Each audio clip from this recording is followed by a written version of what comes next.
آج ہم ایک بہت اہم موضوع پر بات کر رہے ہیں اور وہ یہ ہے کہ کمپنیاں اپنے کیش فلو کی رپورٹنگ کیسے کرتی ہیں۔ خاص طور پر ہم دو بڑے عالمی اکاؤنٹنگ معیارات IFRS اور US GAAP کے درمیان فرق کو سمجھیں گے۔ یہ صرف کوئی تکنیکی معاملہ نہیں ہے، یہ فرق اس بات کو پوری طرح بدل سکتا ہے کہ ہم کسی کمپنی کی مالی صحت کو کیسے دیکھتے اور سمجھتے ہیں۔ اس پورے تجزیے میں ہم 5 اہم حصوں پر نظر ڈالیں گے۔ سب سے پہلے یہ دو معیارات ہیں کیا، پھر دیکھیں گے کہ سود اور منافع کو کیسے دکھایا جاتا ہے، اس کے بعد بینک اوور ڈرافٹ اور ٹیکس کے ساتھ کیا ہوتا ہے، اور سٹیٹمنٹ کی فارمیٹنگ میں کیا فرق ہے۔ آخر میں ہم ان دونوں کے پیچھے جو بنیادی سوچ یا فلسفہ ہے اس پر بات کریں گے۔ اور یہ سب ہمیں ایک بڑے سوال پر لے آتا ہے، بھئی یہ کیسے ہو سکتا ہے کہ ایک جیسی کاروباری سرگرمی ہو لیکن کیش فلو سٹیٹمنٹ پر اسے بالکل الگ طریقے سے پیش کیا جائے؟ یہی وہ پہیلی ہے جسے ہم آج سمجھنے کی کوشش کریں گے۔ تو آئیے بالکل شروع کرتے ہیں۔ مالیاتی رپورٹنگ کی دنیا میں سمجھیں کہ 2 بڑی زبانیں بولی جاتی ہیں، ایک ہے IFRS اور دوسری US GAAP۔ آپ ان کو اکاؤنٹنگ کے 2 الگ الگ لہجوں کی طرح سمجھ سکتے ہیں۔ زیادہ تر دنیا IFRS استعمال کرتی ہے، یعنی انٹرنیشنل فائنینشیل رپورٹنگ سٹینڈرڈز، جبکہ امریکہ میں US GAAP چلتا ہے، یعنی جنرلی ایکسیپٹڈ اکاؤنٹنگ پرنسپلز۔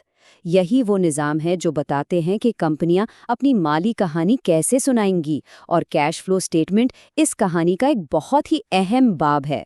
اچھا، اب آتے ہیں پہلے اور شاید سب سے بڑے فرق پر، سود اور منافع کی درجہ بندی کیسے ہوتی ہے۔ یہ بظاہر ایک چھوٹی سی بات لگتی ہے، لیکن اس کے نتائج بہت بڑے ہو سکتے ہیں۔ یہاں پہلا بڑا فرق دیکھیں۔ جب کسی کمپنی کو سود ملتا ہے تو IFRS اسے ایک آپشن دیتا ہے، وہ اسے اپنی روزمرہ کی کارروائیوں یعنی آپریٹنگ ایکٹیویٹی کا حصہ دکھا سکتی ہے، یا پھر اسے اپنی سرمایہ کاری یعنی انویسٹنگ ایکٹیویٹی کا حصہ بھی بتا سکتی ہے۔ لیکن اس کے بالکل برعکس US GAAP کوئی آپشن نہیں دیتا، وہ سختی سے کہتا ہے یہ ہمیشہ آپریٹنگ کیش فلو ہی ہوگا۔ یہی لچک سود ادا کرنے پر بھی نظر آتی ہے۔ IFRS کے تحت کمپنی یہ فیصلہ کر سکتی ہے کہ سود کی ادائیگی اس کے روزمرہ کے کام کا حصہ ہے یا پھر قرض لینے کے عمل یعنی فائنانسنگ کا۔ لیکن یہاں بھی US GAAP کا اصول بالکل صاف ہے، یہ ہمیشہ ایک آپریٹنگ خرچہ ہی مانا جائے گا۔ اور یہی کہانی ڈیویڈنڈز یعنی منافع کے ساتھ بھی ہے۔ جب کسی کمپنی کو ڈیویڈنڈ ملتا ہے تو IFRS اسے آپریٹنگ یا انویسٹنگ میں دکھانے کا انتخاب دیتا ہے، جبکہ US GAAP اسے سختی سے صرف اور صرف آپریٹنگ سرگرمی ہی قرار دیتا ہے۔ لیکن یہاں ایک دلچسپ موڑ ہے۔ جب کمپنی خود منافع ادا کرتی ہے تو IFRS تو اب بھی لچک دکھاتا ہے، آپ اسے آپریٹنگ یا فائنانسنگ میں دکھا سکتے ہیں، مگر US GAAP یہاں بہت واضح ہے، ادا شدہ منافع ہمیشہ ایک فائنانسنگ سرگرمی ہے۔ تو خلاصہ یہ ہے کہ IFRS آپشنز دیتا ہے، جبکہ US GAAP مخصوص اصول بتاتا ہے۔ چلیں اب اگلے فرق کی طرف بڑھتے ہیں جو بینک اوور ڈرافٹ اور ٹیکس کی ادائیگی سے جڑا ہے۔ بینک اوور ڈرافٹ کو ہی دیکھ لیں، IFRS کے مطابق یہ کیش مینجمنٹ کا حصہ ہے، مطلب آپ کا کیش بیلنس بس منفی ہو گیا ہے۔ لیکن US GAAP اسے الگ نظر سے دیکھتا ہے، وہ اسے ایک مختصر مدتی قرض سمجھتا ہے، یعنی ایک فائنانسنگ سرگرمی۔ یہ ایک چھوٹا سا فرق لگ سکتا ہے، لیکن یہ کمپنی کی لیکوڈیٹی کی پوری تصویر بدل سکتا ہے۔ جہاں تک ٹیکس کا تعلق ہے، دونوں اسے عام طور پر آپریٹنگ مانتے ہیں، لیکن IFRS یہاں بھی تھوڑا سی لچک دے دیتا ہے۔ اب بات کرتے ہیں کہ یہ سٹیٹمنٹ خود دکھتا کیسا ہے، کیونکہ فرق صرف نمبروں میں نہیں ہوتا بلکہ ان کو پیش کرنے کے انداز میں بھی ہوتا ہے۔ آپریٹنگ کیش فلو کو دکھانے کے 2 طریقے ہیں، ڈائریکٹ اور انڈائریکٹ۔ ڈائریکٹ میتھڈ اصل کیش کی آمد اور ادائیگی دکھاتا ہے، جبکہ انڈائریکٹ میتھڈ نیٹ انکم سے شروع ہوتا ہے اور پھر اس میں ایڈجسٹمنٹ کرتا ہے۔ دلچسپ بات یہ ہے کہ دونوں سٹینڈرڈز کہتے ہیں کہ ڈائریکٹ میتھڈ بہتر ہے، لیکن حقیقت میں زیادہ تر کمپنیاں انڈائریکٹ میتھڈ ہی استعمال کرتی ہیں۔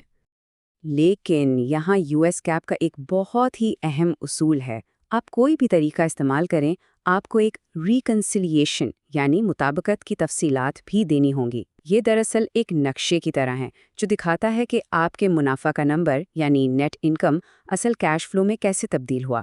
یہ انکم سٹیٹمنٹ اور کیش فلو سٹیٹمنٹ کے درمیان ایک پل کا کام کرتا ہے۔ تو اب ان تمام چھوٹی چھوٹی تفصیلات سے ہٹ کر ذرا بڑی تصویر دیکھتے ہیں، کیونکہ ان دونوں معیارات کے پیچھے سوچ کا ایک بنیادی فرق ہے۔ IFRS اصولوں پر مبنی ہے، یعنی یہ ایک فریم ورک دیتا ہے اور پھر پروفیشنلز پر چھوڑ دیتا ہے کہ وہ فیصلہ کریں کہ کسی ٹرانزیکشن کی معاشی حقیقت کو بہترین طریقے سے کیسے پیش کیا جائے۔ اس کے برعکس US GAAP قواعد پر مبنی ہے۔ یہ بہت واضح اور تفصیلی ہدایات دیتا ہے جن پر عمل کرنا ضروری ہوتا ہے۔ اور یہ اقتباس اس ساری بات کا نچوڑ ہے۔ IFRS زیادہ لچک کی اجازت دیتا ہے۔ یہی لچک ان دونوں کے درمیان سب سے بڑا فرق ہے۔ یہ کمپنیوں کو موقع دیتی ہے کہ وہ اپنی کہانی کو مختلف طریقوں سے سنا سکے۔ تو اس کا اصل دنیا میں کیا مطلب ہوا؟ اس کا مطلب یہ ہے کہ اگر دو کمپنیاں بالکل ایک جیسا کام کر رہی ہوں، لیکن ایک IFRS اور دوسری US GAAP استعمال کریں، تو ان کے کیش فلو سٹیٹمنٹ بہت الگ نظر آ سکتے ہیں۔